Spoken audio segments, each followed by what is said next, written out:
Hello guys, in this video I am going to show you how to record a track on the Maps.me application. But first I just want to mention, don't forget to subscribe to my channel because at 10,000 subscribers I am going to show you my whole YouTube revenue statistics and growth strategy, how to make money online. Now let's jump into it. First of all, open the application on your phone.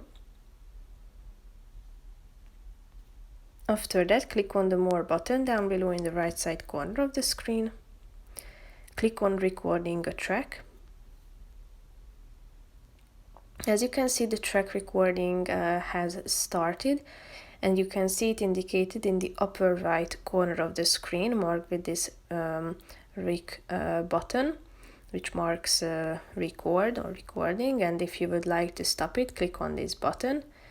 And you can pause it by tapping on this red button, and here you can see it as a document, last recorded track.